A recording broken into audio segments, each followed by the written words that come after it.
Alright, so just a quick update on some of the extra parts I bought. Some seals and gaskets. Nothing that you can't find out there, but if you're watching these videos and you just happen to be like, hey, which seal did you use?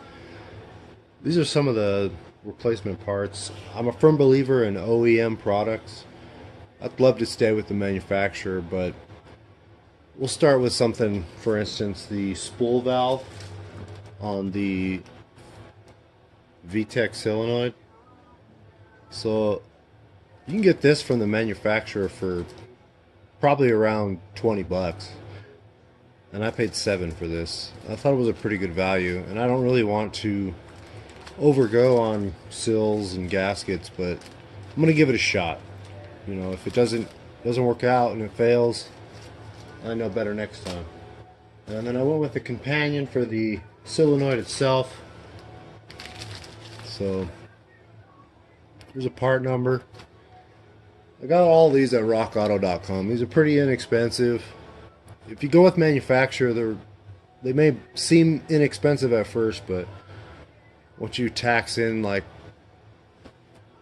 shipping and all those good things, it starts to add up pretty quick. I could have easily spent over $100 on all of these seals, and I just didn't want to spend that much.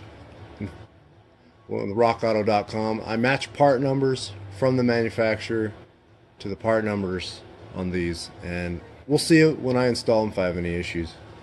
So next we have another gasket here.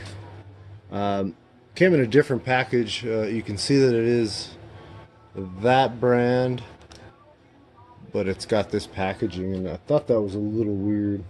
It's supposed to be for the water outlet seal, and I don't need one. I don't think it's leaking, but it was one of those items that's on sale, and it was in the same warehouse, so it was like 97 cents. And I do like the brand, so I'm just gonna have this set to the side. If I ever need it, I have it. Might as well. So I got that one. That will be set to the side for later on when we start working on the coolant system, probably next year. Then we got our distributor seal, and I believe it is leaking. I can see a little bit of oil there, and I went with that. So there's a part number, and you can check these things on rockauto.com. What I do is I go on and I go to like hondapartsnow.com, and I just search by category and I break it down, and I match that up with a part number, and I go to rockauto.com and I see what I have that verifies that's the part number. If for some reason it doesn't match up, well, I guess I learned a lesson. 9 times out of 10 they match up, so I don't really bother.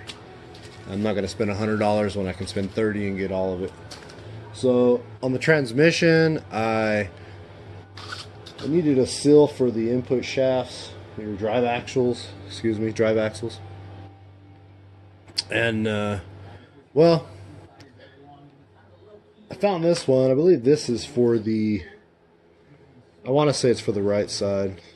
Well, no, this is for the left, excuse me. This is for the left side of the transmission. And it looks exactly the same as the one that's on the transmission now. It's a SKF. It's a little more expensive than Timken, but no, this is for the M2y4 transmission. Hopefully I'm getting that right on the position anyway.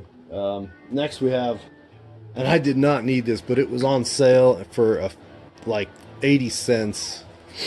And this right here is your shift shaft seal, and I didn't need it, but I went ahead and bought it. I thought it might be something I'll invest in. I plan on rebuilding the transmission in the coming years, so here's that part number. I matched it up with the part number off of the OEM Honda Parts Now, so it's a little tiny one. Thought it'd be nice to have it. And as stated, this is the left drive shaft seal. or output shaft seal as they call them. And here's that part number. There you go. 14006. Oddly enough, this was more expensive than the Timken, if I'm saying that right. That's how I pronounce it. Now, this is supposed to be the right output shaft. Let me get that to focus there. There we go. This is supposed to be the right. And now these don't look all that great on the transmission right now, but these are output shafts. Seals, right? So this one does not look like the other at all. Maybe it's just a different design, I'm not sure. But it just different color, different material maybe. I don't know, it's pretty firm. It does have a bit of a give. I'll verify before I put it on or even try it. If it doesn't work, I think it was like $2. It's really not that bad. So an update on some of the parts I've bought over the last few days. So I'm going to upload some more videos.